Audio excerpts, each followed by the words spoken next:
마태복음 4장 12절에서 17절 말씀입니다.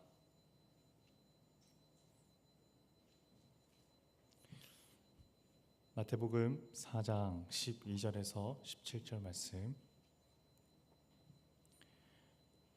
함께 교독하겠습니다. 예수께서 요한이 잡혔음을 들으시고 갈릴리로 물러가셨다가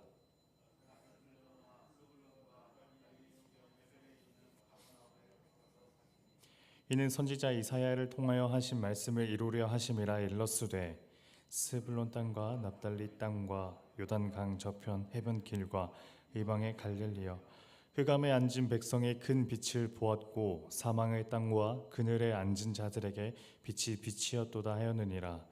이때부터 예수께서 비로소 전파하여 이르시되 회개하라 천국이 가까이 왔느니라 하시더라. 아멘. 오늘 본문에는 지역 명칭이 많이 나옵니다. 갈릴리, 스불론, 납달리, 가버나움. 갈릴리의 위치를 아시는지요? 갈릴리는 이스라엘의 북서쪽 지방에 있었습니다. 우리나라로 치면 강원도, 경기도와 같은 그런 도의 이름인데 스불론, 납달리, 가버나움은 모두 갈릴리에 속해 있는 지역들이었습니다.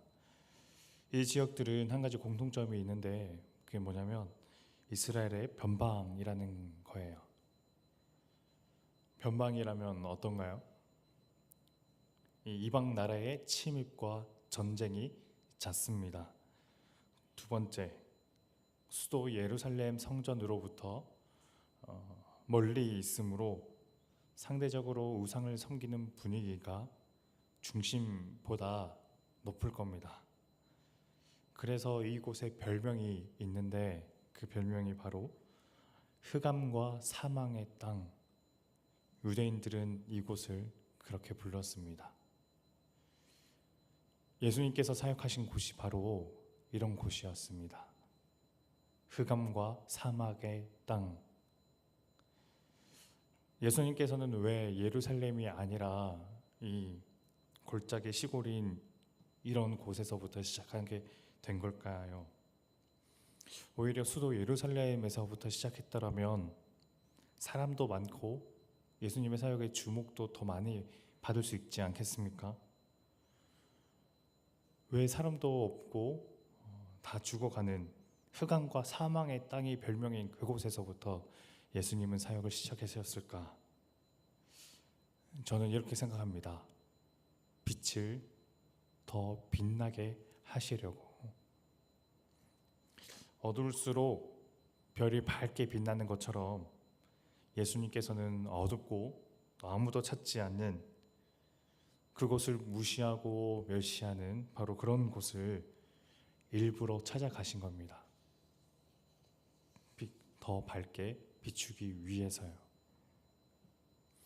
예수님께서 그곳에 가셔서 사역을 시작하셨더니 그 결과가 16절에 나옵니다. 마태복음 4장 16절. 흑암에 앉은 백성이 큰 빛을 보았고 사망의 땅과 그늘에 앉은 자들에게 빛이 빛이었도다 하였느니라. 이 어둡고 침침한 곳에 있던 그 백성에게 큰 빛이 임했고 그래서 그곳에 있던 어두운 사람들이 이제 밝은 빛으로 비추게 되었다는 것. 오늘 말씀은 이 말씀이 구약 성경에 이사야가 했던 예언을 성취된 것이라고 덧붙입니다. 이사야 선지자가 뭐라고 말했냐면 이사야 9장 1절에서 2절 말씀을 제가 읽어드리겠습니다. 전에 고통받던 자들에게 흑암이 없으리로다. 옛적에는 여호와께서 스불론 땅과 납달리 땅이 멸시를 당하게 하셨더니 후에는 해변 길과 요단 저쪽 이방의 갈릴리를 영화롭게 하셨느니라.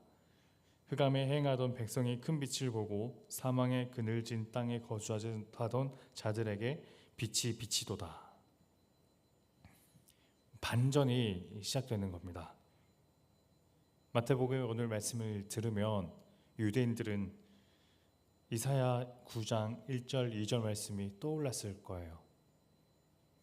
이렇게 반전이 일어나게 된 이유는 바로 이사야 9장 6절, 이는 한 아기가 우리에게 낳고 한 아들을 우리에게 주신 바 되었는데 그의 어깨에는 정사를 메었고 그의 이름은 기묘자라 모사라 전능하신 하나님이라 영존하시는 아버지라 평강의 왕이라 할 것임이니라. 하나님의 아들이신 예수께서 그곳에 가시기 때문에 어둡고 사망의 그늘이며 흑암 속에 살고 있던 곳에 빛이 환하게 비치게 된다는 것입니다. 그리고 이어지는 오늘 말씀의 17절에 예수님 사역의 결정체가 나옵니다.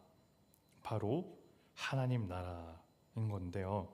17절, 이때부터 예수께서 비로소 전파하여 이르시되 회개하라 천국이 가까이 왔느니라 하시더라. 회개하는 것과 천국이 가까이 온다는 것이 무슨 상관이 있습니까? 그 전에 빛이 무엇인지 한번 생각해 볼까요? 성경에서 빛은 예수님이자 하나님 나라를 상징하는 표현으로 자주 사용됩니다. 반대로 어둠은 죄악, 악, 마귀 세력을 상징하죠.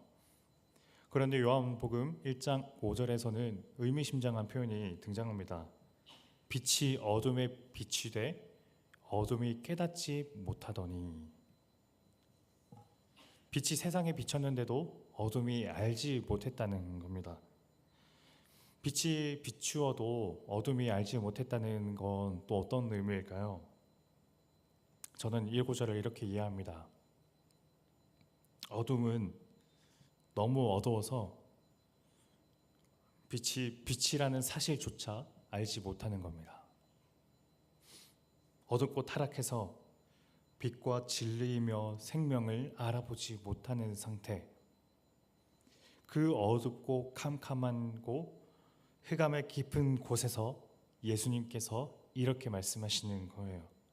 이때부터 예수께서 비로소 전파하여 이르시되 회개하라 천국이 가까이 왔느니라. 예수님께서는 정신 차려라, 깨어나라, 진리와 생명을 받아들여라고 말씀하시는 겁니다. 그렇게 어둠이 깊은 곳에 예수님의 말씀이 형형하게 빛나고 있습니다. 오늘 말씀의 결론을 저는 이렇게 맺으면 좋겠습니다. 오늘 저희의 삶이, 존재가 예수님을 닮은 빛이 되면 좋겠습니다. 어둠이 빛이 와도, 빛이 이곳에 비추어도 어둠은 깨닫지 못하고 알지도 못하는데, 그런 어두운 세상으로 나가 한 사람 한 사람 한 사람의 작은 빛으로서 그곳을 밝게 비추며 우리의 빛을 통해 우리의 빛의 근원이신 그 예수님을, 하나님을 가리키는 존재, 그런 존재가 저희들 되면 좋겠습니다.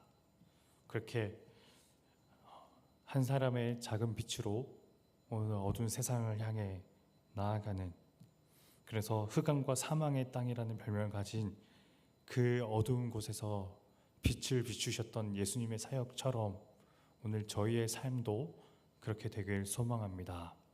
아멘. 기도하겠습니다. 하나님 아버지, 은혜를 감사합니다.